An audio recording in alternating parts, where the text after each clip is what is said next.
1 millón de bytes, y un terabyte, que es igual a 1 millón de bytes.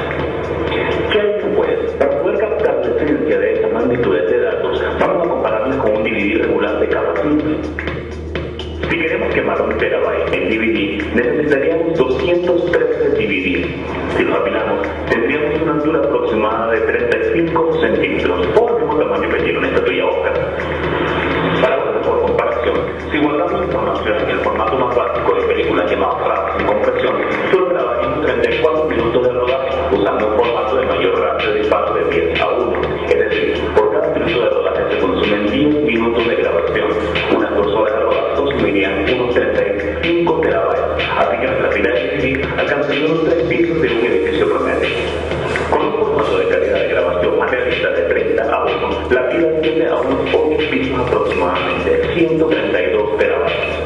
Esto sin tomar en cuenta las copias de seguridad, que por lo general en la práctica son más o menos unas 3 copias como mínimo por proyecto. Entonces después del terabyte tenemos el petabyte, es decir, 1000 terabytes. Si tomamos todas las películas que existen desde 1874 hasta el 2025 y a partir del año pasado las grabamos cada una en un DVD de 4.7 GB, obtendríamos la pequeña cantidad de 1.5 petabytes de información y la pila de DVD alcanzaría la altura de las torres Petronas en Kuala Lumpur. Pero las redes sociales están generando cada vez más datos. Un video completo de clips pesa unos 4 petabytes y el promedio de procesamiento de información en Google para el año 2008 alcanzó unos 20 petabytes, de acuerdo a reportes estadísticos en el año 2013. Facebook almacenó más de 100 petabytes entre fotos y videos. Ya esta pila tiene más de 25.000 metros por encima de la altura del crucero de Blackbeard, el límite de la cartógrafo. El siguiente nivel es el exabyte, 1000 petabytes.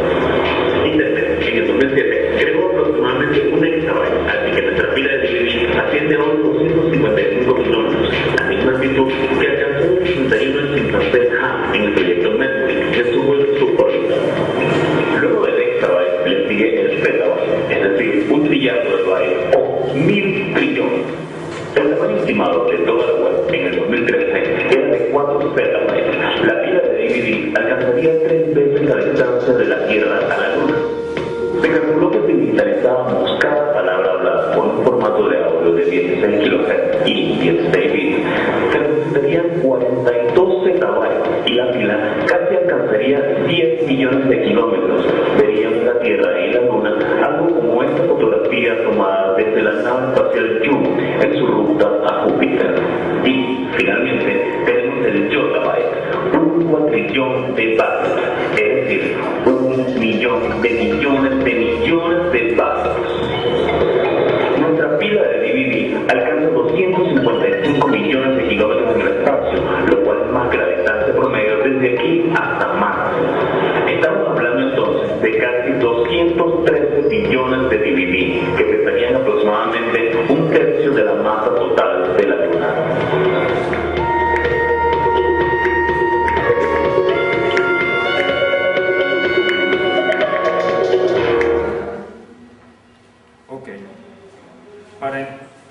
Para explicar más o menos lo que quería decir yo con el título de la presentación, ¿verdad? Una unidad astronómica, muchos de los presentes conocen lo que es una unidad astronómica, es la distancia promedio que existe desde la Tierra hasta el Sol. Una longitud aproximadamente de 150.000 millones de metros. Si lo comparamos más o menos con nuestra pila de DVDs que estábamos mostrando en el video, acá tenemos, ¿verdad?, lo que representaría un yottabyte, que es la distancia promedio más o menos desde la Tierra hasta Marte, ¿sí? En este caso, si hablamos de una unidad astronómica, haciendo una comparación o una analogía con nuestra pila de DVD, imagínense la cantidad de DVD que necesitaríamos para almacenar esta cantidad de datos, o más o menos la cantidad de datos que estaríamos, o la magnitud de datos que estaríamos manejando en ese caso, ¿no? Acá muestra más o menos todas esas magnitudes que estuvimos viendo en el video, y más o menos en esta, una comparación un poco más gráfica de lo que es una unidad, sería como una unidad astronómica de datos. ¿Por qué manejamos este concepto de una unidad astronómica de datos? Actualmente los datos se han convertido en lo que llaman el nuevo oro del mundo como tal, ¿no? Para tener una idea, en el año 2012 se generaron diariamente unos 98.000 tweets, 23.148 aplicaciones fueron descargadas, se ven aproximadamente unos 1.3 millones de videos en YouTube, entre otras métricas que alimentan esta nube virtual, que no solamente se utilizan no solamente son datos que trafican o que se obtienen o se descargan o se ven o se visualizan, sino también dan una especie de enseñanza a esa masa de datos o esa gran nube virtual. Acá tenemos la sociedad, las empresas, la ciencia, cada uno de nosotros estamos siendo actualmente, ¿verdad?, afectados por toda esta disponibilidad de datos y por todo este análisis de las grandes compañías o las grandes plataformas virtuales. Un pequeño ejemplo más o menos, tenemos el muy conocido Google, ¿verdad? Nosotros acá tenemos como especie del oro bruto y más o menos lo que se tiene como producto final, ¿no? Tenemos datos, búsqueda, consulta, la ubicación desde donde se hace la consulta, todo esto nos puede dar una especie de, o como resultado nos da la evolución, patrones, predicciones, decisiones, prevenciones, etcétera, etcétera. Un ejemplo muy básico, imaginemos que existe un cierto brote de gripe en alguna zona del mundo, en cualquier parte, y empiezan los usuarios solamente a consultar cuáles son los síntomas, cuáles son los medicamentos, qué me gustaría, cuál sería más o menos el procedimiento para atacar esta gripe, etcétera, etcétera, dónde están los consultorios, las clínicas X, Y, Z. Todo eso nada más, esa data, que en este caso serían los datos, las búsquedas, las consultas, a Google le brinda una cantidad de datos en los que ellos pueden analizar y calcular y dar una especie de evolución de ese tipo de brote de epidemia de gripe o algún tipo de predicción, prevención o algún tipo de decisión que está ocurriendo en alguna zona del mundo. De esta cantidad de datos y toda esta cantidad de información que se está manejando, dio como resultado, se está manejando actualmente un concepto que se llama el Big Data, ¿sí? Que no es más que datos masivos. ¿A qué se refiere estos datos masivos? Son actividades relacionadas con un sistema que manipula grandes conjuntos de datos, o lo que llaman datasets, ¿sí? Pero actualmente nosotros como usuarios o muchos de los que por lo general manejan esta información, lo que observan es solamente la punta del iceberg. Todo esto está detrás de esa cantidad de datos y de toda esa manipulación. Nosotros por lo menos queremos buscar una palabra, cómo se escribe, alguna ortografía. Esa simple consulta le está dando a toda esa gigantesca plataforma una enseñanza o algún resultado, algún análisis dentro de su sistema. Un pequeño ejemplo, muchos han visto este tipo de comprobación de que somos humanos, ¿no? Cuando estamos ingresando a algún tipo de página y nos dice, no, tienes que colocar acá qué estás viendo, qué se observa acá en este recuadro para confirmar de que no es un robot lo que está ingresando. Este sistema no es simplemente ingresar esa cantidad, esa palabra o a veces son cifras, no es simplemente ingresar acá esa información, sino que esta misma información está siendo comparadas también por otros usuarios, también están siendo introducidas, y eso le da una enseñanza a este gran sistema que se llama reCAPTCHA, ¿sí? Le está dando le está dando un software para aprender toda una serie de información para aprender a escanear una serie de textos o una serie de información. Nosotros solamente vemos en este pequeño recuadro, pero eso no es solamente una pequeña consulta y ya no. Esa información está llegando a un centro donde se está analizando toda esa información para que el sistema aprenda y aprenda cada vez mejor y mejore las condiciones o las prestaciones o la eficiencia para hacer ese tipo de análisis de reconocimiento de texto. Eso es una idea de Luis Bonham. Es solo más o menos una forma de todo este iceberg, ¿sí?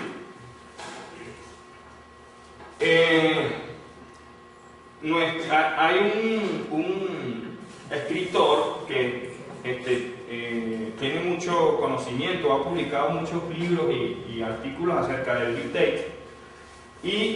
Data y Víctor Meyer Schonberger, y él dice que realmente Google, Facebook, Amazon y muchas otras plataformas o grandes monstruos de la tecnología de Internet o de la tecnología digital no existirían sin sin esta cantidad de información como son los datos masivos. ¿Por qué? Ellos utilizan mucho lo que es la parte de recomendaciones. Cuando Facebook empezó a utilizar esto de la recomendación de que mira, que hay un amigo que tú puedes conocer, todo eso le fue generando un beneficio no solo en este caso a Facebook, sino también a las compañías como Amazon de comercialización y todo esto, lo cual fue aumentando no solamente los beneficios monetarios, sino también los beneficios en cuanto a más información y más interconexión entre cada uno de los usuarios, dándole mayor información para analizar patrones y para analizar ciertas tendencias dentro de esa masa de datos. El Big Data, ¿verdad? La tendencia es como la tendencia a manipular enormes cantidades de datos, pero lleva a ciertas dificultades, ¿sí? En esa dificultad está la recolección de esa cantidad de datos, el almacenamiento, la búsqueda, el intercambio en análisis y la visualización, ¿verdad? Toda esta información es utilizada ¿para qué?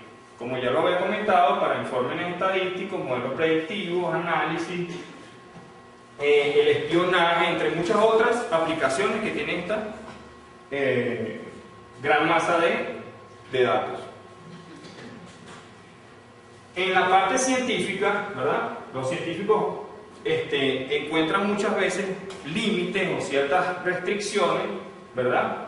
Para el estudio y el análisis de esta gran cantidad de datos, en muchas de las áreas, por ejemplo, en la meteorología, la genómica, los procesos biológicos, ambientales, y entre una de las grandes ramas y ciencias que obtienen mucha cantidad de datos es la astronomía, ¿sí? Antes de tocar el tema de la astronomía, también existen una serie de riesgos actuales que consideran varios autores, entre ellos el doctor Víctor Meyer, ¿verdad? Que él comenta que esta obsesión de todos estos datos puede traer también ciertas implicaciones. Por ejemplo, el análisis por lo general lleva a una predicción, pero si pasamos esa predicción de una forma autómata, donde siempre una predicción puede tener su cierto nivel de errores, ¿verdad?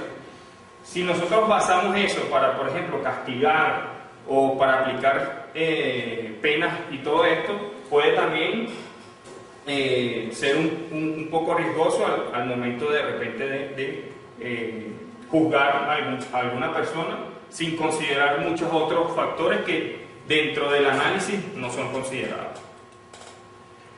Volviendo al tema de la astronomía, cuando hablábamos de que en el sistema, en la ciencia astronómica, manejamos una gran cantidad de datos y los científicos se están viendo actualmente limitados a manejar tanta cantidad de información para analizarla al mismo tiempo, ¿verdad?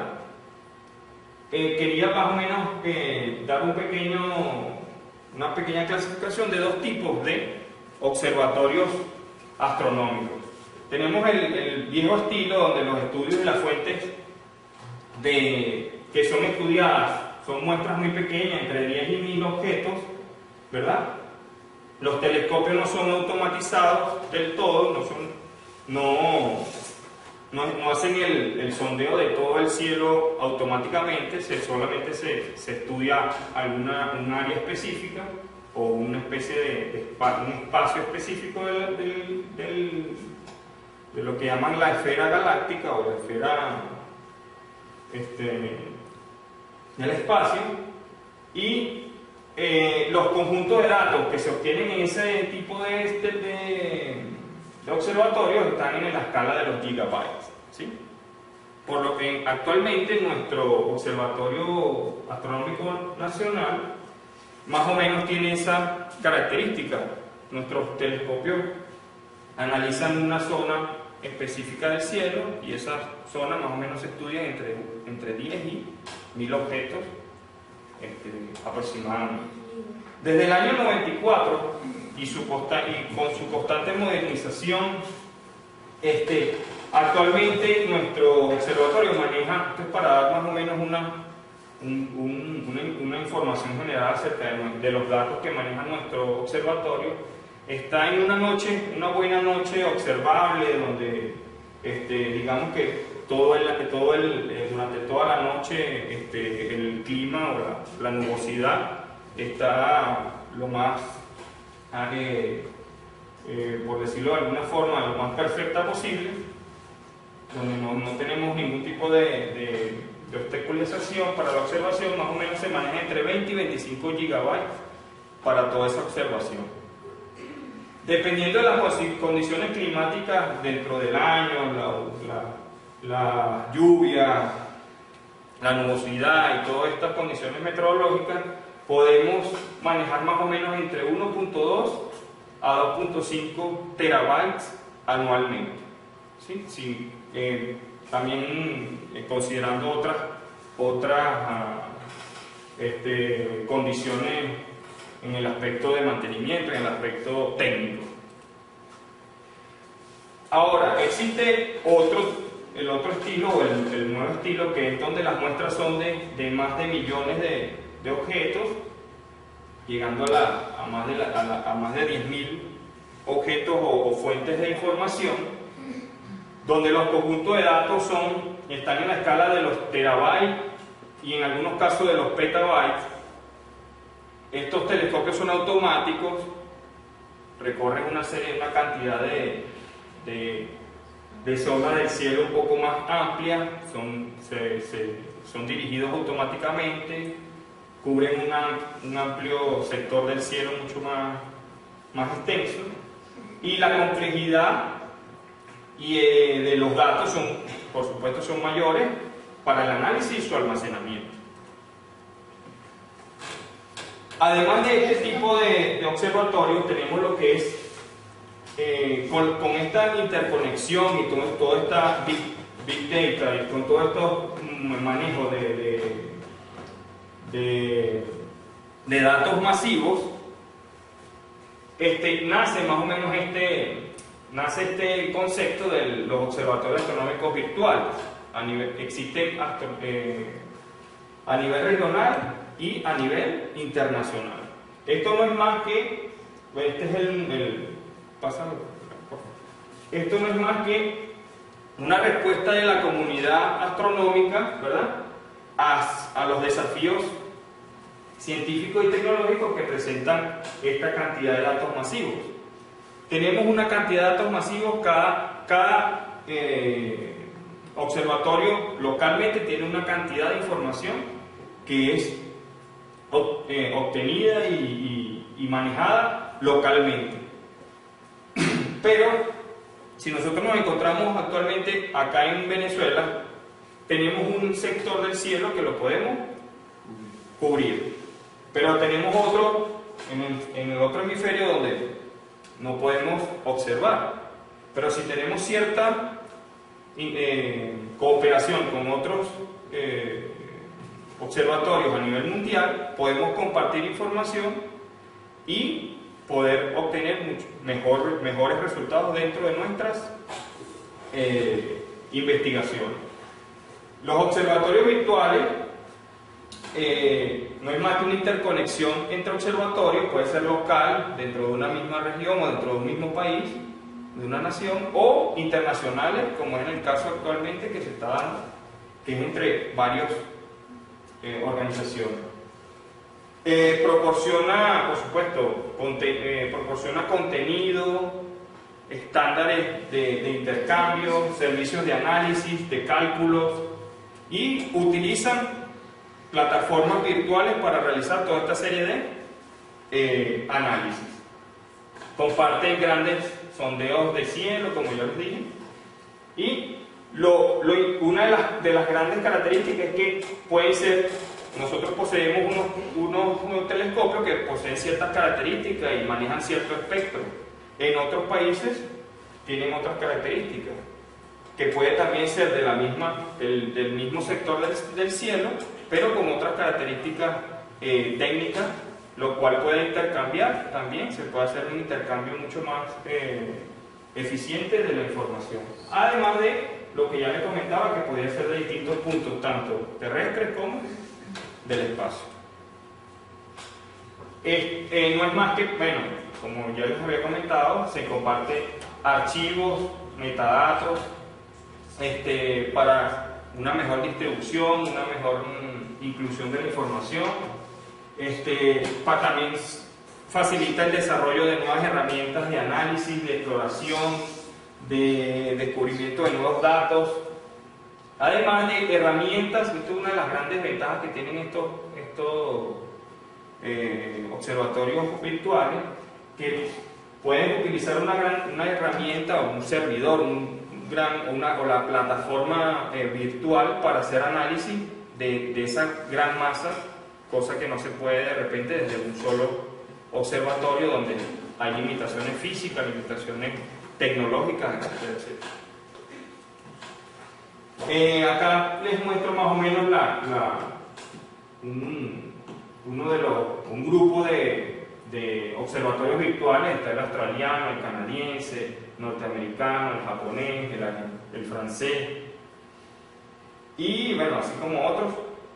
Estos serían la especie de observatorios virtuales locales de cada país, pero además ellos están interconectados y forman lo que es el Observatorio Virtual Astronómico Internacional, donde ellos intercambian entre sí información y toda esta serie de aplicaciones y datos que acabo de mencionar.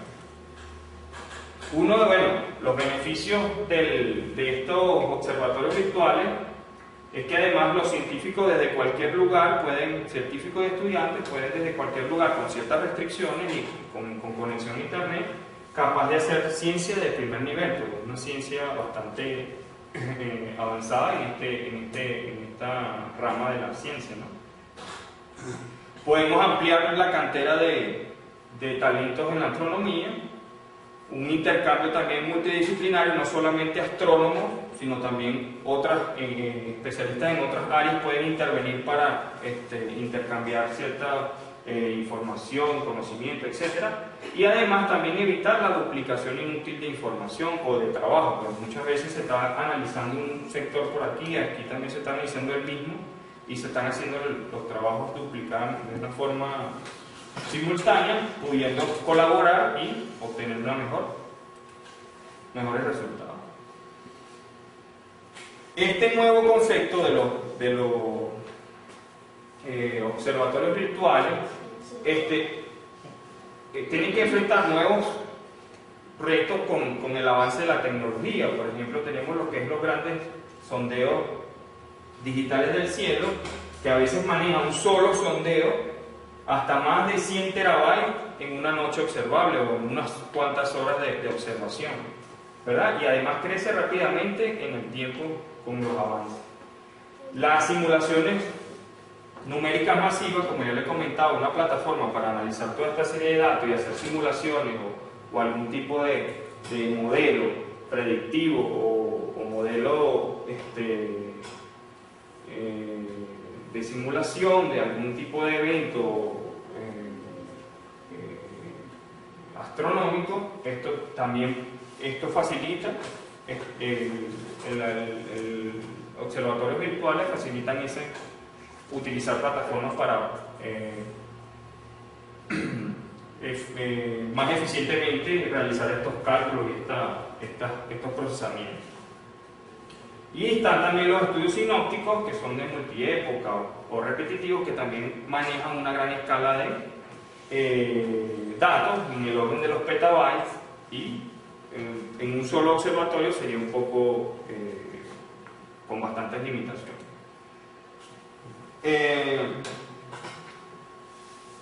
Además, bueno, como ya los había comentado, los conjuntos de datos se encuentran en órdenes de magnitud mucho más grandes, mucho más complejos, mucho más homogéneos. Entonces, para hacer predicciones, una serie de análisis, eso sería. Para tener una idea en comparación con toda la información que se maneja en la astronomía actualmente, el genoma humano solo maneja unos menos de 1 gigabyte de información. Y la biblioteca del Congreso de los Estados Unidos, digitalizada totalmente, maneja aproximadamente unos 20 terabytes. Nosotros solamente en una noche, los observatorios virtuales, por decirlo de alguna forma, manejan en una noche hasta más de 100 terabytes. Y comparemos con toda esta información que estamos acostumbrados a manejar. Todo esto es debido no solo al crecimiento, a los crecimientos de la parte científica, digamos, de alguna manera, ¿no? Ni lo que es los avances científicos, sino también el crecimiento tecnológico que se viene dando desde unos 60 años hasta nuestros días, y también la reducción de costos al momento de producir y generar toda esta tecnología nos ha dado toda esta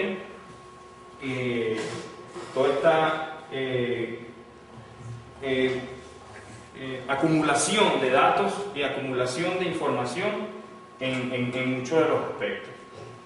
Para dar un pequeño briefing de la historia de los dispositivos de almacenamiento digital, en los años 50 nace lo que era el pionero del disco duro actual, más o menos.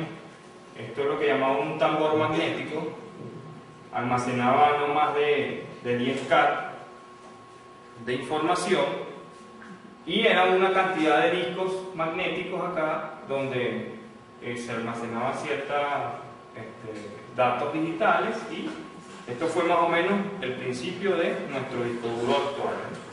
Después, con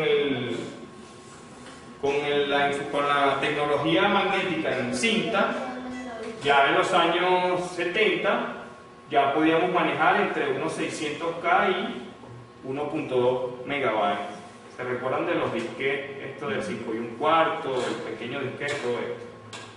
Ya en los años 80 pues, manejamos lo que es el disco duro. Ya el disco duro nace con una primera capacidad de 2.5 GB. ¿Sí? Después, ya en los años 90, ya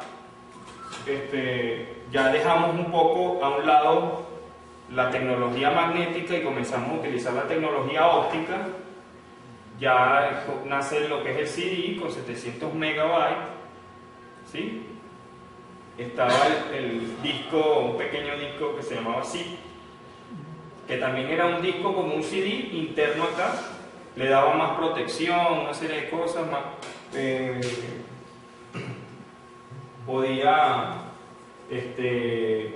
era un poco más resistente, una serie de características manejaba uno y era más portable también, un poco más portable.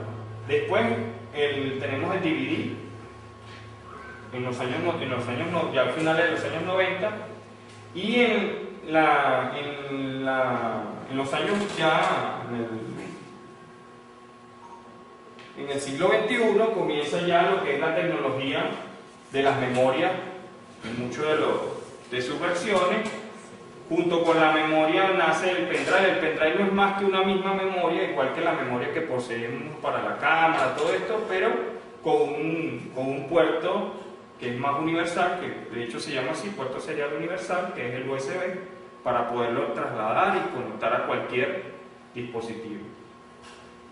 Ya en el 2006 nace lo que es el concepto de nube, donde toda la información la colocamos en internet, por decirlo de alguna forma, en servidores. Ya manejamos mucho más de 100 petabytes de información, ¿verdad?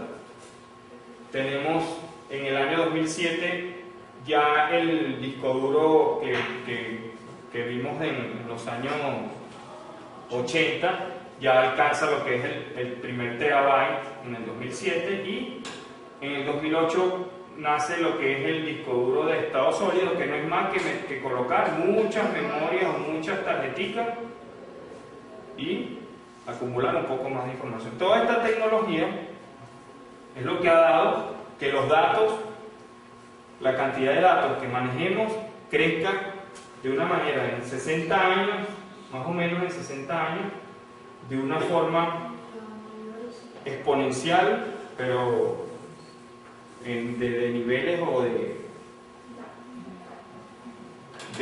como dijimos al comienzo de la exposición, de unidades astronómicas. Todo este avance tecnológico da también otro concepto que se está manejando también actualmente, que es lo que llaman el tsunami de información. Cada vez la información crece y crece y crece y nos va arropando mucho más, donde nosotros ya no tenemos la capacidad de poder analizarla o poder manejarla toda y obtener datos o análisis de toda esa información de manera eficiente por la gran cantidad de información que estamos manejando, de datos. Los datos, actualmente uno de los que alimenta este tsunami de datos son los sensores inalámbricos. Estos sensores inalámbricos, hablamos de cualquier tipo de sensor que están instalados más que todos en laboratorios y dispositivos sofisticados. En este caso también los dispositivos móviles, cada vez una persona puede adquirir muchos datos en un dispositivo móvil, en su celular, cada día. Eso también va alimentando toda esta masa de datos. Los históricos de aplicaciones, esto es una de las fuentes de información que más generan, porque nada más en estar una hora haciendo algún tipo ejecutando algún tipo de programa de aplicación, los históricos que generan son bastante grandes, de acuerdo a lo que queramos almacenar o queramos tener dentro de nuestra histórico, por decirlo de alguna forma. Las cámaras, los sistemas de teledetección, micrófonos, etcétera, etcétera, muchas otras plataformas. Más o menos esta es una forma gráfica de cómo esos datos nos están arropando, no solo en la ciencia, en muchas otras áreas donde manejemos la parte económica, la parte financiera. Esto es una de los grandes desafíos que estamos manejando actualmente, estamos enfrentando actualmente. La capacidad, esto es más o menos un fragmento de un artículo en el año 2012, más o menos para tener una idea, ¿no? La capacidad tecnológica per cápita a nivel mundial para almacenar datos se duplica aproximadamente cada 40 meses. Cada 40 meses desde los años 80, se duplica cada 40 meses desde los años 80. Se estima que en el 2012 cada día fueron creados cerca de 2.5 exabytes. ¿Sí? Esto es más o menos 2,5 por 10 a la 8 bytes. Eso es 10 a la 18 bytes. ¿Sí? Hablábamos que esto era un trillardo de bytes. Imagínense la cantidad de información. Esto para el 2012. Ya actualmente tenemos esta gráfica. Esto es de una conferencia de finales del año pasado de la gente de la IBM. Nos muestra que acá estamos en el 2015, ¿verdad? Y estas son las predicciones del aumento de los datos y del crecimiento de los datos hasta más o menos predicen hasta el 2080.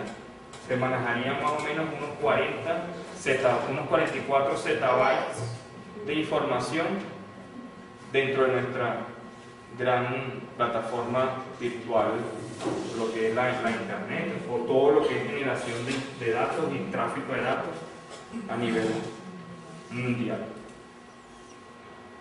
Un problema, ¿verdad?, de todos estos datos masivos es el almacenamiento de información irrelevante, lo que llamamos el ruido redundante, todo este tipo de información que no es útil para nosotros, y lo que reduce el valor del conjunto de datos que estamos manejando, ¿sí? Así que procesar, filtrar y eliminar datos irrelevantes también es una parte importante de toda esta gran masa de información. Ahí es donde entra lo que es el procesamiento digital de datos, no necesariamente en este caso de imágenes, esto es un tema específico, pero es el procesamiento de los datos, ¿sí?, para poder reducir o eliminar, ¿verdad?, toda esta información irrelevante que no queremos manejar. Dentro de los tipos de procesamiento digital de imágenes tenemos el filtrado, la estimación, evaluación, detección, discernimiento, clasificación, codificación, comprensión, compresión, síntesis, reproducción y modelado de procesos, ¿sí? Pero en este caso, en nuestro caso, queremos más o menos destacar lo que es la codificación y la compresión, que es más o menos la línea de investigación que se está manejando actualmente acá en nuestra fundación. Para dar un briefing de lo que es el procesamiento digital de imágenes y más o menos de qué se trata, acá tenemos lo que son los tipos de imágenes. Una imagen, ¿se recuerdan las imágenes analógicas de cuando tomamos una fotografía en papel, todo esto, con el revelado? Además, también existen este tipo de cámaras analógicas de video y las cámaras que actualmente manejamos en nuestros teléfonos, que son las cámaras digitales, ¿no? Acá un pequeño concepto: la transformación de la imagen analógica a otra discreta se denomina digitalización.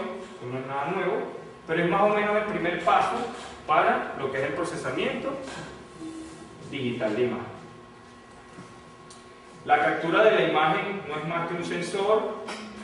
Ese sensor posee una matriz. Toda esta matriz almacena la información o la luz que le está ingresando a través de una serie de tipos de sensores. Cada uno de estos cuadritos es un sensor en un arreglo matricial y obtiene la digitalización de la imagen. Para tener un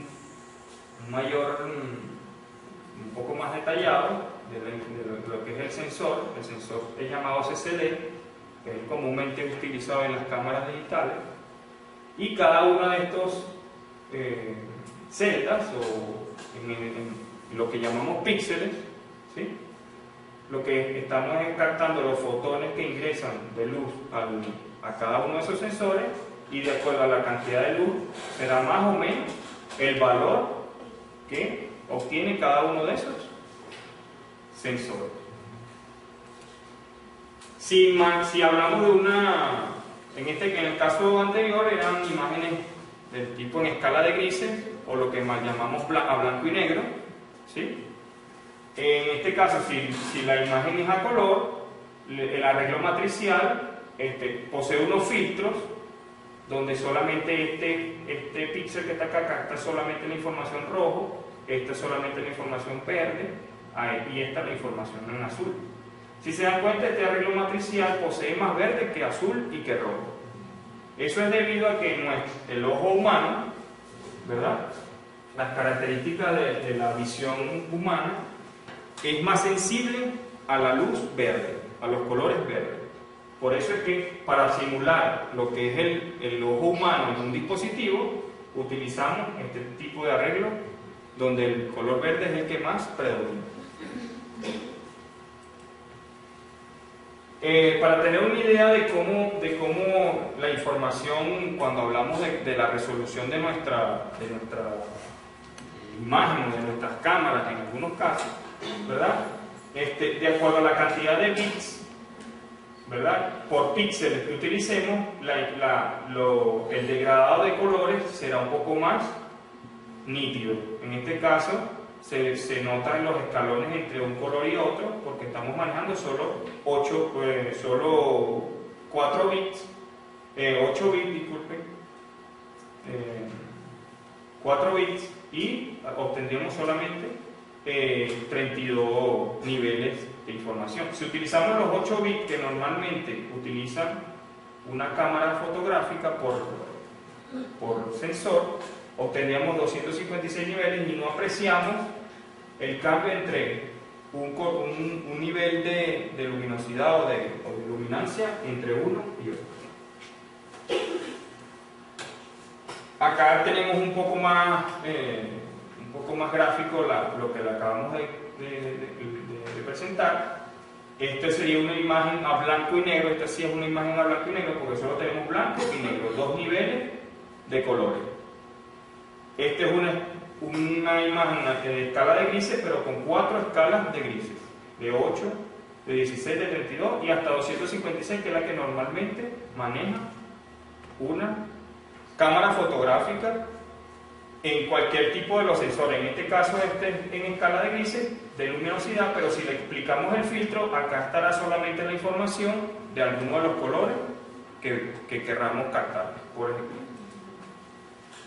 ejemplo, si tenemos los 3 capas que acabamos de comentar, los 3 componentes de colores, que sería el rojo, el verde y el azul, cada información de cada píxel, la información de cada píxel estará representada por 3 valores: el valor que aporta el azul, el valor que aporta el verde y el valor que aporta el rojo.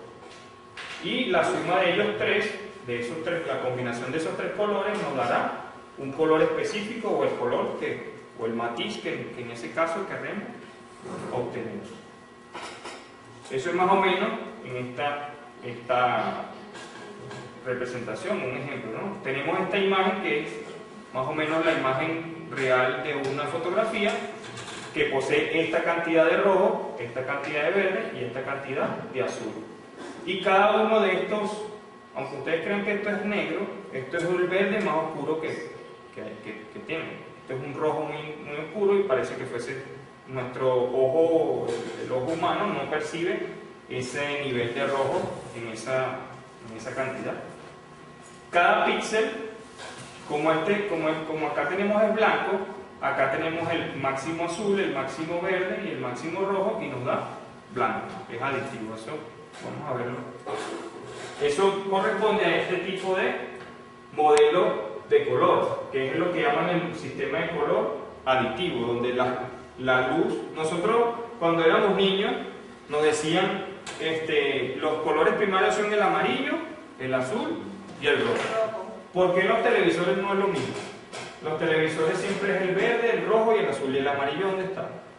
Lo que pasa es que los colores primarios que nosotros aprendimos en la escuela eran los colores primarios que eran reflejados, ¿sí? Lo que se refleja, los pigmentos que reflejan o absorben luz dentro de un papel, ¿verdad? O dentro de la superficie que esté coloreada. En cambio, en este caso, el sistema es aditivo, es porque acá generamos los colores los colores es la luz, ¿sí? Y esa luz, al unirse, si unimos los tres colores, los tres componentes, obtenemos el blanco. El blanco acá, ¿sí? Este es el otro sistema que nos enseñaron a nosotros en la escuela, ¿sí? Que es el que utilizan las impresoras actualmente. En las impresoras sí, los pigmentos son un pigmento amarillo, uno azul. Realmente no son el amarillo, azul y rojo, pero más o menos los colores parecidos a lo que manejamos, que era el amarillo, el azul y el rojo en este caso, ¿no? Pero específicamente es el amarillo, el cian y el magenta. Esos son los colores realmente que manejamos dentro de la impresora. Este sistema es sustractivo y si unimos todos los colores nos da el color negro, ¿sí? ¿Recuerdan eso? No sé, algunas personas acá en algún momento se les habrá presentado algún problema con su televisor, de que mi televisor el formato es PAL y el mío es NTSF, no sé qué, y todo esto, y siempre no es compatible, no puedo ver la película, no puedo ver las señales. Eso no era más que dos modelos de colores que manejaban los televisores fabricados en Norteamérica y los televisores fabricados en Europa. Eran dos sistemas de colores que al momento de conectar algún tipo de señal que no era compatible con uno u otro, teníamos problemas. Sucedía en los DVD. En los DVD, en los sistemas de reproducción de video, en el VHS, en el Betamax. Dios mío.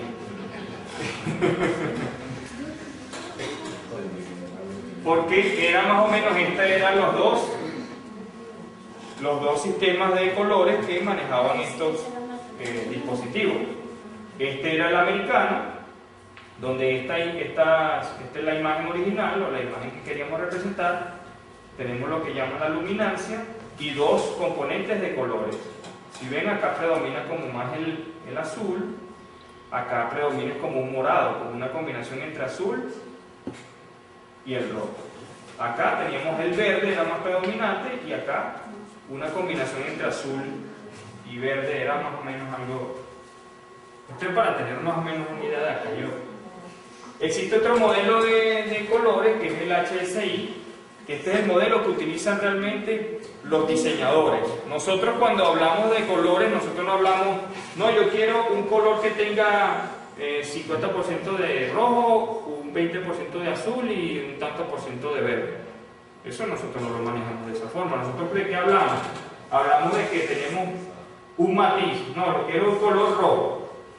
Ajá, ese color rojo lo quiero con tanto brillo y con una saturación un poco, si ese brillo es oscuro, pero con bastante intenso o menos intenso, etcétera, etcétera. Es más o menos en vista de cómo el ser humano interpreta los colores, fue que se creó este sistema para los diseñadores poder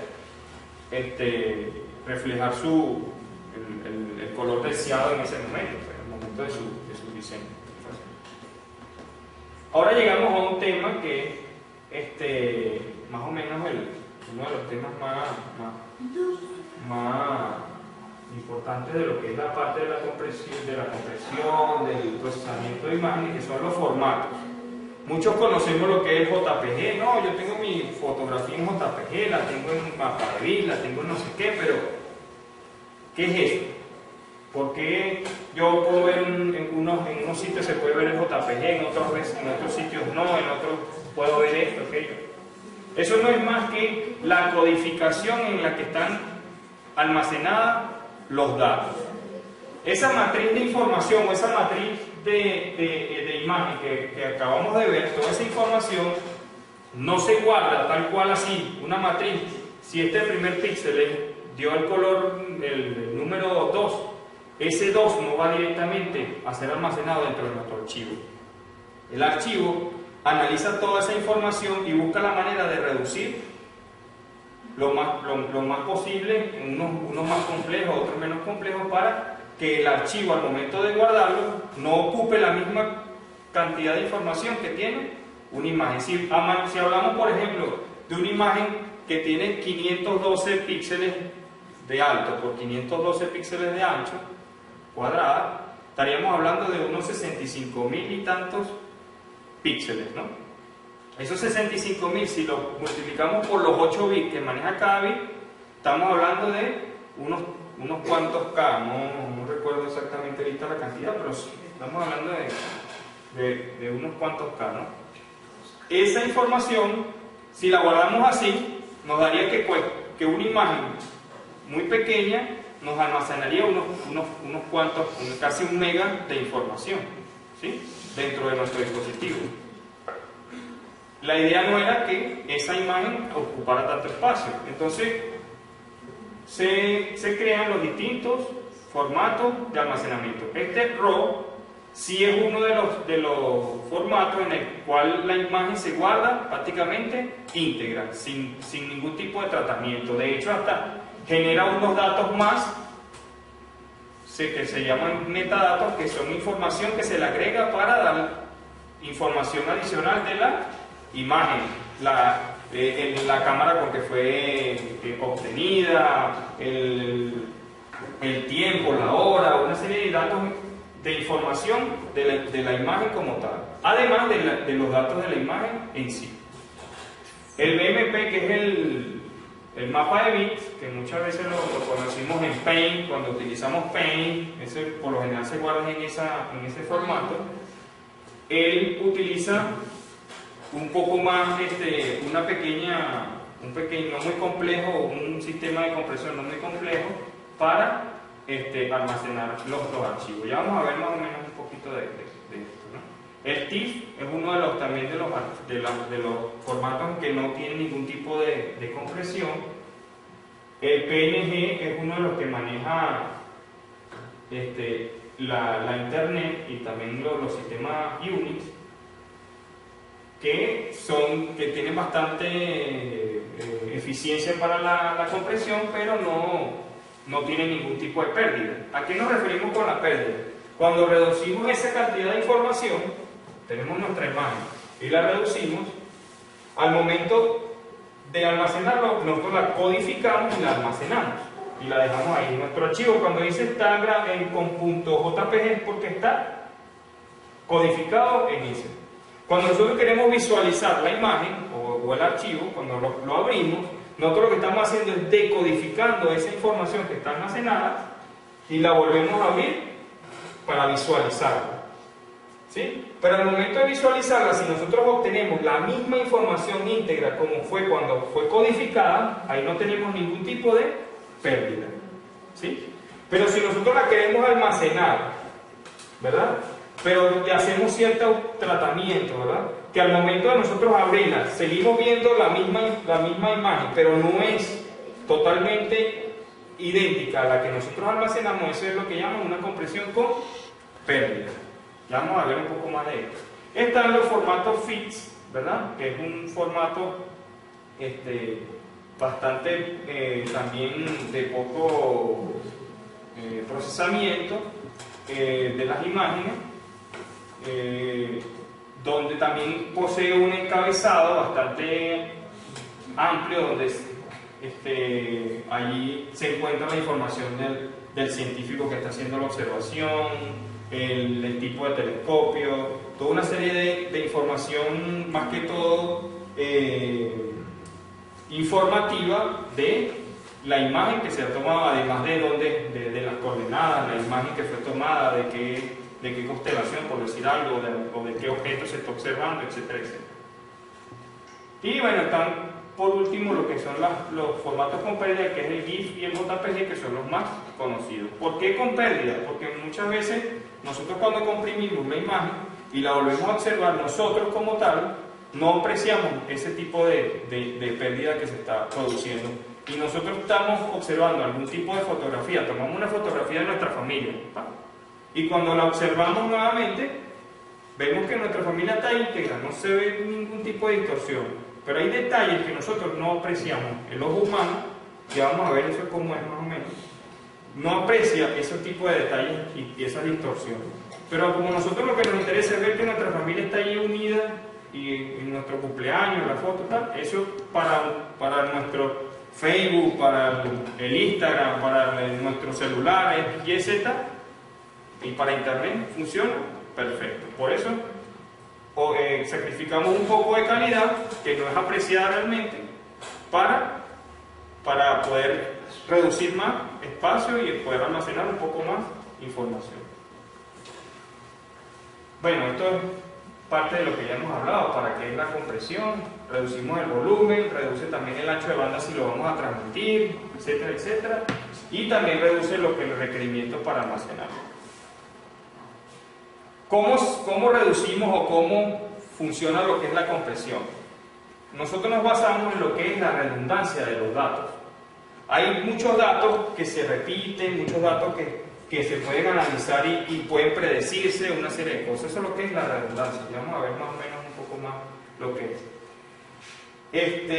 Igual, reducir la cantidad de datos requeridos, como ya lo dije, y muchas veces también se utiliza lo que es una transformación de los datos originales para obtener una decorrelación o analizar la correlación estadística de esos datos. Es un poco más complejo, ¿no? Y se utilizan ciertas transformadas matemáticas para este tipo de artificio, ¿no?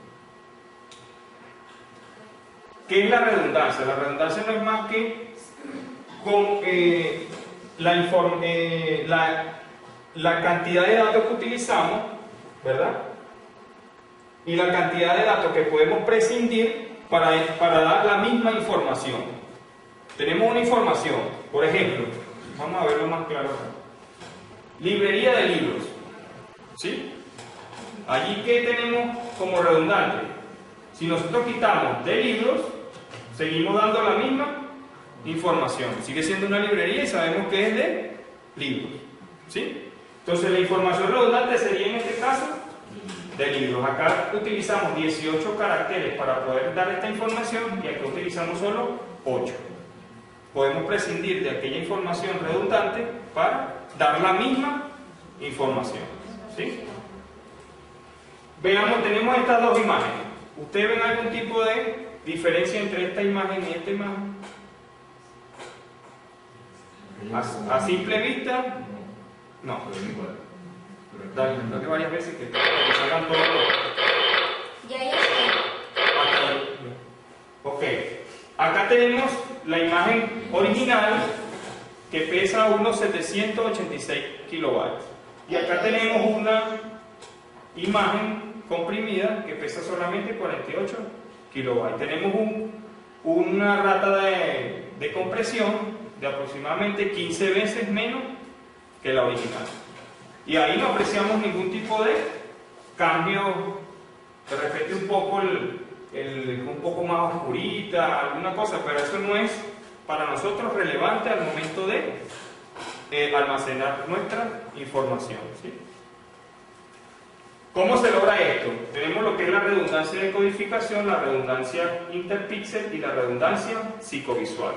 Esos son los tres tipos de redundancia que se trata de eliminar dentro de la compresión o dentro del procesamiento de una imagen. Veamos la primera, ¿no? ¿A qué nos referimos? Tenemos esta imagen un poco extraña, pero abstracta. Acá tenemos 6 niveles de colores, el negro, el blanco y 4 niveles de gris, que en muchos casos no lo apreciamos ni siquiera la diferencia. Aquí se ve la diferencia entre este y este, pero estos dos también son diferentes, pero casi no se aprecian. Acá están los 6 niveles de escala de grises, ¿verdad? Si utilizamos 3 bits para representar cada uno de esos colores, utilizaríamos 786.000 bits de información para almacenar nuestra imagen. Pero si nosotros estudiamos cuál es el color que más está presente dentro de la imagen y vemos cuáles son sus probabilidades o la cantidad de apariencias o el histograma, como le llaman, la cantidad de apariciones que tiene dentro de nuestro universo de imagen, de datos, el que tiene mayor presencia le damos solamente un bit. Aquí teníamos 3, aquí le damos solamente un bit de información. Los que menos se presentan le damos más datos para representar, o más bits para representarlo. En este caso 5, 5, acá 4, y de acuerdo a su presencia dentro de nuestra imagen, estamos dándole cierta importancia con más o menos bits. Si nosotros utilizamos ahora este sistema de representación para esta imagen, obtenemos solamente 576.715 bits de información. Estamos obteniendo más o menos una reducción del 36.6% de la imagen original. Esto es un caso bastante gráfico, pero si nosotros estamos hablando acá de una imagen bastante pequeña, pero si hablamos de una imagen mucho más grande, este nivel de reducción aumenta mucho más, ¿no? Esto era lo que, el anterior era la redundancia de codificación. Ahora sí. Esta es la redundancia interpíxel. Imaginemos que tenemos estas franjas. Acá vemos el valor que tiene cada píxel. Esto es un píxel, este cuadrito. Ah, bueno, acá hay dos. Disculpen, dos. 128 y 128. Acá al lado tenemos 128 y acá está toda la información que tenemos. Si nosotros tomamos solamente este primer píxel y con un algoritmo, cualquier ecuación, nos dice que este mismo píxel está repetido tantas veces, nosotros con almacenar solamente este píxel y además la cantidad de veces que se repite X, Y, Z, estaríamos reduciendo una gran cantidad de información que no necesitamos volver a repetir para el momento de la codificación o del almacenamiento de la información, ¿sí? Este caso, bueno, es un caso muy pragmático, pero en otros casos la distribución también es predecible, pero en otras direcciones. Ahora, lo que es la redundancia psicovisual, eso es más que todo depende de cómo trabaja nuestro sistema de visión, el sistema de visión humano, ¿no? Nuestro sistema de visión es integrativo o integra la información. Si nosotros notamos, este es el ojo del mandril que acabamos de ver arriba, anteriormente, ¿sí? Este es la... Dale otra vez que me aparece aquí los... Dale, otra vez. Hasta ahí. Perfecto. Acá vemos una gran cantidad de detalles dentro del ojo que nosotros allá en la fotografía no apreciábamos. Acá porque está aumentado, tiene una especie de zoom, y acá no se ve esa cantidad de detalles. Bueno, esa es la redundancia que elimina ciertos algoritmos de compresión, los cuales el ojo humano no aprecia ningún cambio dentro de uno u otro. Eso más o menos, esto es más o menos lo que es un sistema de compresión. Primero tenemos la fuente de la información, en este caso el sensor, almacena la imagen.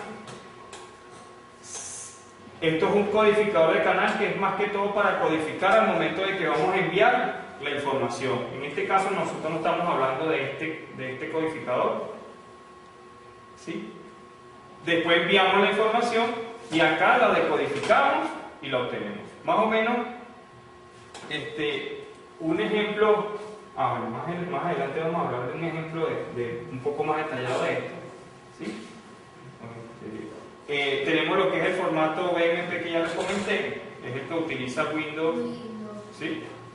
Este utiliza este tipo de compresión bastante básica, que es como una codificación por lo que se repite dentro de la longitud, algo así más o menos se traduce, y se basa más o menos en esto, ¿no? Si yo tengo acá 2A, ¿verdad? Esas 2A yo las puedo representar con una letra, Z, por ejemplo. Esa Z la sustituyo. Acá, esta 2A también la sustituyo. Ahora se me repite ZA y ZA. Esa la sustituyo ahora por Y. Ahora tengo Y y Y. Ahora Y y B también se me repiten varias veces. Todas las sustituyo por X. Al final tengo solamente estos cuatro dígitos para almacenar toda esta cadena. Claro, además de estos 4 dígitos se almacena este diccionario que le llaman diccionario, que es lo que me dice qué significa cada una de esas sustituciones. El JPG es un poco más complejo, es porque él trabaja con la parte psicovisual que estábamos hablando. Es un formato, bueno, un formato muy conocido en internet. Estos son datos que ustedes mucho manejan, las cámaras digitales, los escáneres, y soporta 24 bits porque 8 bits para el rojo, 8 bits para el azul y 8 bits para el verde. ¿Cómo funciona? Tenemos los 3 componentes, el rojo, el verde y el azul. Los transformamos en uno de los que, ¿se recuerdan que vimos de los componentes de colores, que era la parte como blanco y negro, como le llaman, o de gris, y 2 componentes de color, como los que teníamos en el PAL, en el NTFS, ¿sí? ¿Por qué hacemos eso? Porque resulta que estas 2 componentes, cuando nosotros lo transformamos, el ojo humano, si nosotros eliminamos cierta información de esos 2 componentes, el ojo humano casi no lo aprecia, porque esto es un componente prácticamente de bastante información de rojo y de bastante información de azul. Recuerden que lo más importante para nosotros es verde. Entonces de aquí podemos prescindir de cierta cantidad de información, la eliminamos, y no toda, sino cierta cantidad, y no estamos alterando nada. Ya por allí tenemos una parte ya estamos reduciendo un poco la información.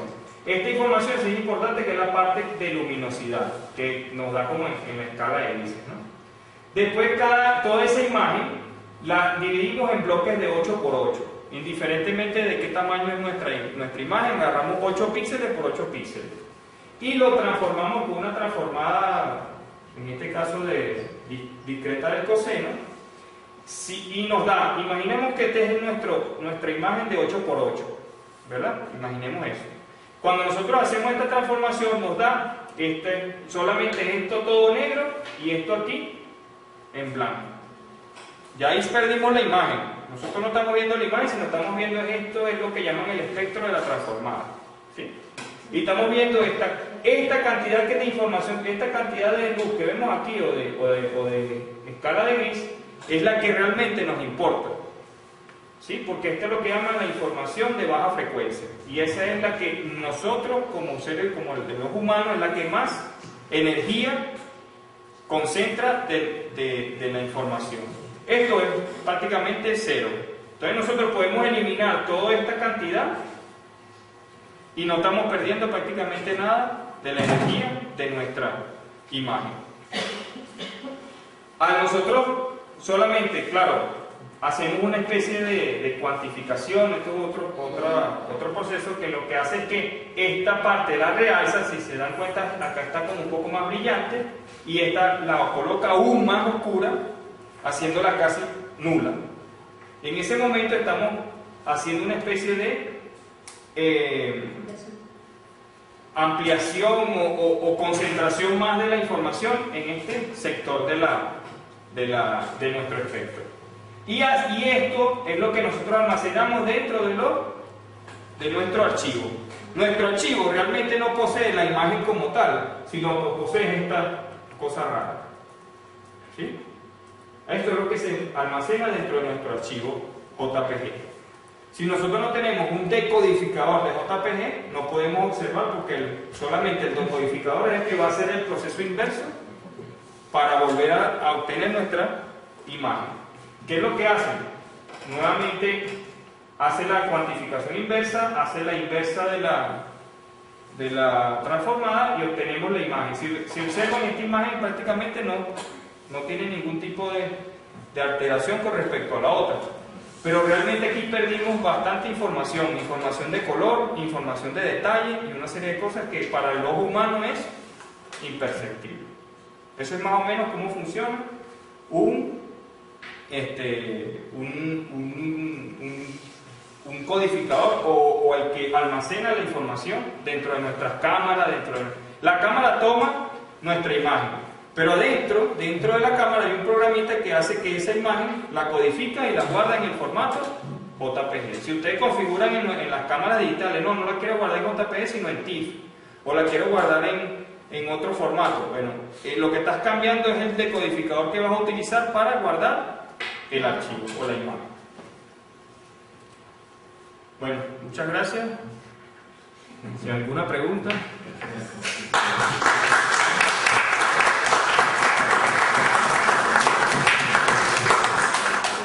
o menos un briefing de algunas de las cosas que se están comenzando a hacer acá en la fundación. Dentro del trabajo que se está haciendo actualmente, estamos desarrollando un algoritmo con más o menos estos principios, varios de estos principios, pero utilizando otras herramientas matemáticas para lograr más o menos este mismo objetivo, pero sin ningún tipo de pérdida. ¿Sí? Estamos analizando imágenes astronómicas en el formato TIFF, que más o menos les comenté, y utilizando varias herramientas matemáticas para hacer todo este artificio de buscar solamente la información más importante, pero la otra información que no es importante no la estamos desechando, solamente con la información importante estamos buscando la manera de que esa información importante almacena también la no importante y a través de la inversa volver a recuperar toda esa información no importante. Es una especie de buscar la manera de que los datos no importantes sean parte de los importantes, se los sumamos allí. ¿Sí? Y entonces eso allí queda como un conjunto un poco más pequeño que lo podemos codificar, toda una serie de cosas, pero al momento de hacerlo inverso, volvemos a recuperar de esos datos importantes también los detalles y no tenemos ningún tipo de pérdida. Eso es lo que se desarrolló dentro de mi trabajo doctoral. Se desarrolló este algoritmo bastante eficiente, pero era dedicado a un tipo de imagen. En este caso lo estamos utilizando para las imágenes TIFF, que tienen una particularidad diferente, manejan otra cantidad de bits. Las imágenes normalmente manejan 8 bits, se analizan los colores por separado y todos son de 8 bits, pero las imágenes TIFF por lo general son de 16 hasta 32 bits, entonces allí el proceso es un poco diferente. No es fácil, la gente dirá, bueno, pero si tienes 32, separa 32 en 4 de 8 y listo, ya tienes. No es del todo trivial, porque la información de 32 bits, lo que llaman los menos significativos, tienen un comportamiento y los más significativos otro comportamiento. Entonces, si lo separas así simplemente, al momento de utilizar el algoritmo para estos más significativos, puede ser que funcione bien, pero para los menos no funciona casi. Entonces, cuando obtienes el conjunto, los resultados no son los deseados. No, sigues sin perder información, pero no obtienes una alta compresión, que es lo que se busca. Si tienen alguna pregunta acerca del resto de la presentación. Lo importante, en algún lado tiene que guardarse eso, es lo importante, ¿no? Exacto. En el caso de estos formatos comerciales, los no importantes simplemente se desechan y ya, y solamente se guardan los importantes. Pero lo que estamos buscando es utilizar más o menos dentro del mismo almacenamiento de los importantes, allí mismo que estén los no importantes. Por ejemplo, nosotros tenemos una información, por decir algo, un ejemplo muy básico, ¿no? Yo tengo aquí un dato importante que vale 10 y un dato no importante que vale 5, ¿verdad? Yo tengo que utilizar para este valor una posición dentro de mi memoria para almacenarlo, y tengo que utilizar uno para este también, igual, y ocupan el mismo espacio, todas las cosas.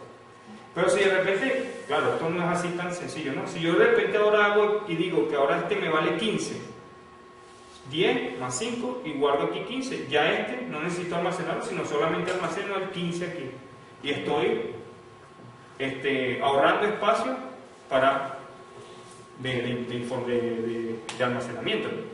Es algo así, pues no es tan sencillo, pero es más o menos la esencia de lo que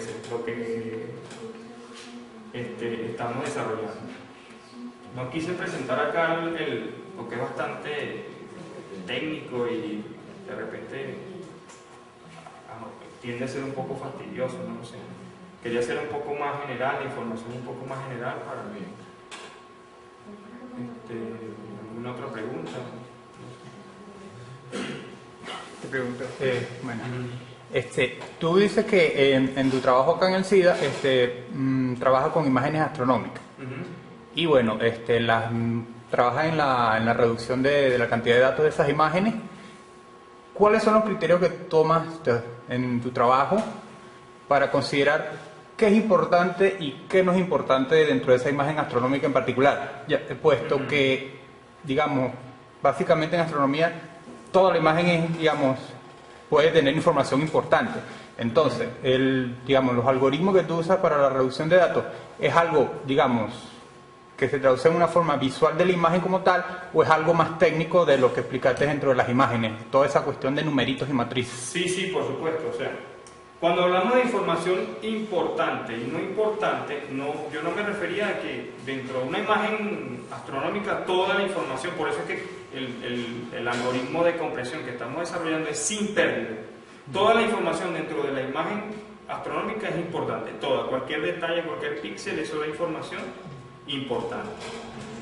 Cuando hablamos de muy importante es cuando yo hablo al momento de hacer la transformada previa, la primera transformada esa que en este caso es la transformada en coseno, pero nosotros utilizamos otro tipo de transformada matemática que es la Wavelet. Cuando la transformamos hay una concentración de información que le llamamos más significativa, ¿sí? Y hay otra que es menos significativa, pero todas tienen que conservarse, todas es importante, pero es más o menos la idea de las transformadas es eso, de lograr una decorrelación o de separar lo que es más importante de lo menos importante, es algo así, ¿sí?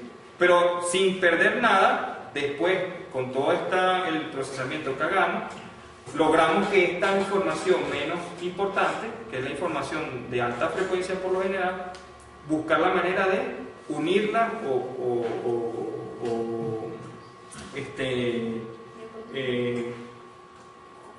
combinarla con la información importante para obtener toda sin perder nada, y al momento de hacer el proceso inverso, o sea, obtenerla de allí mismo.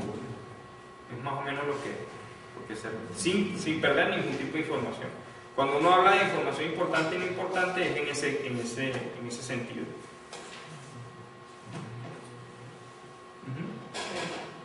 No tengo una pregunta en particular, pero me quedé pensando en dos cosas.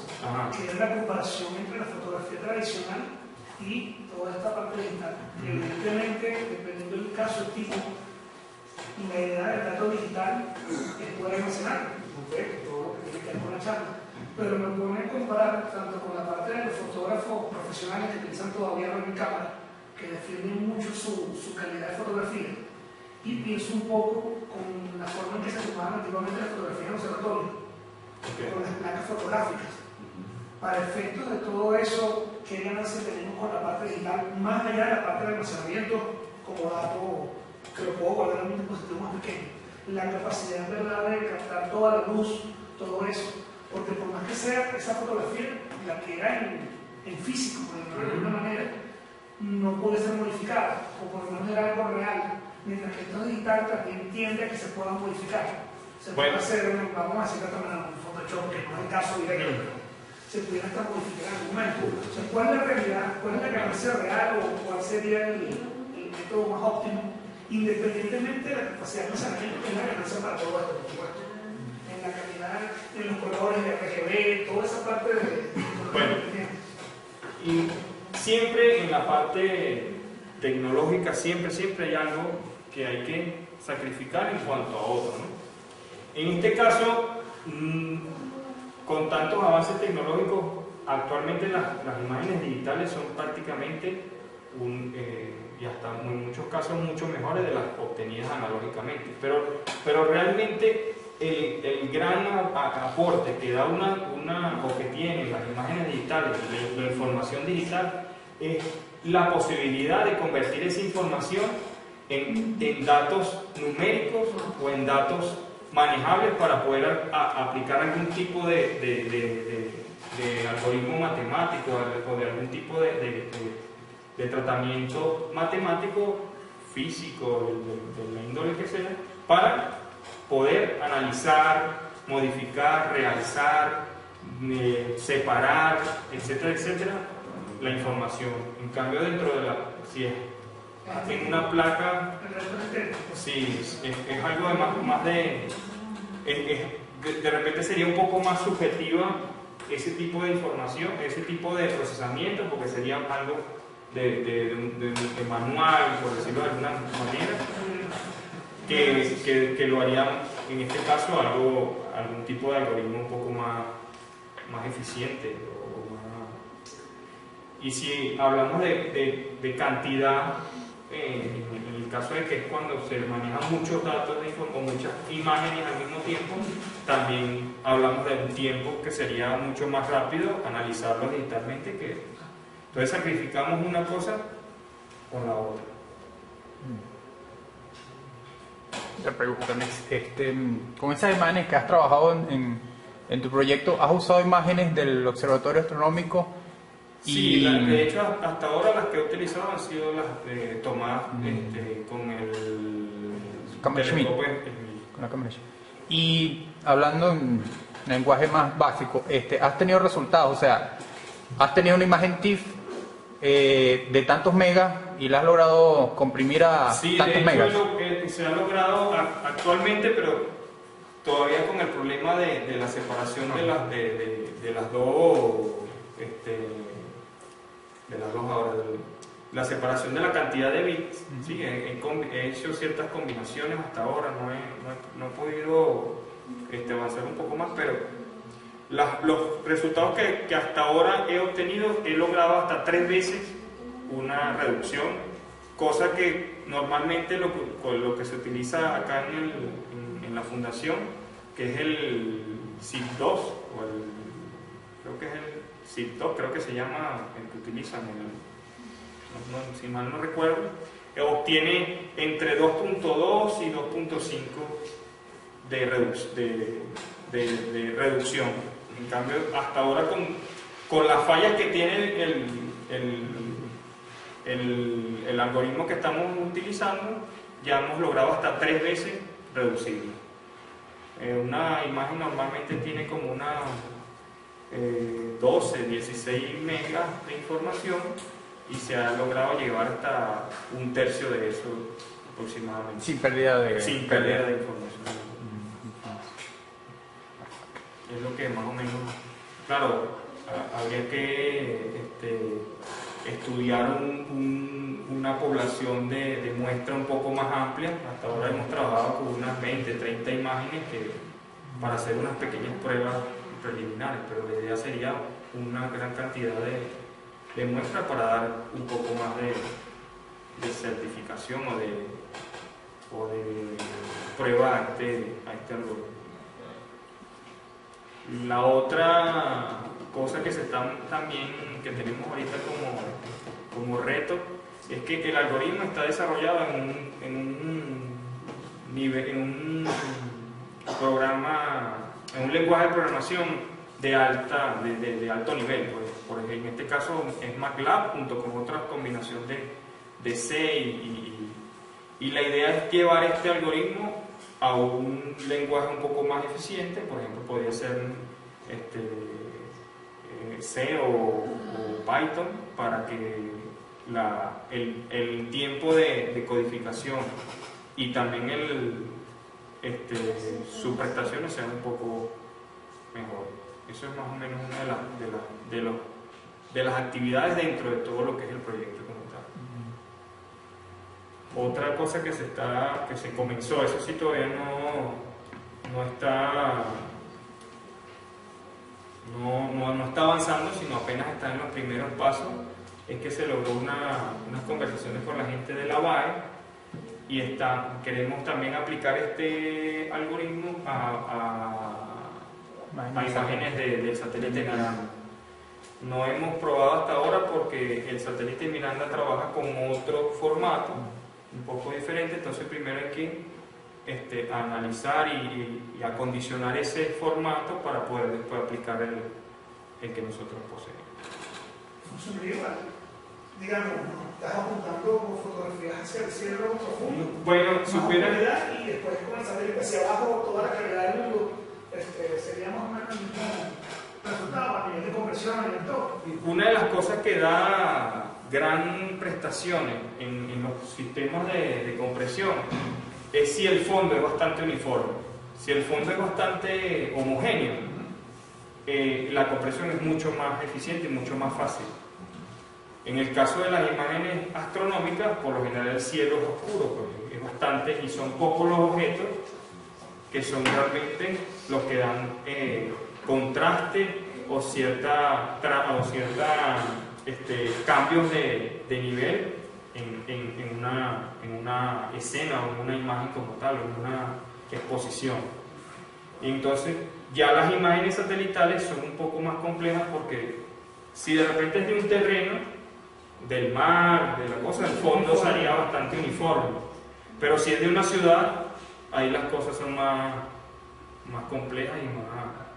Entonces dependería también, por eso estamos apenas haciendo ciertas pruebas, porque no es si el fondo, si tiene muchas grandes áreas que son homogéneas, allí ganamos bastante eficiencia. ¿Alguna otra pregunta? Bueno, muchas gracias por la atención y espero que hayan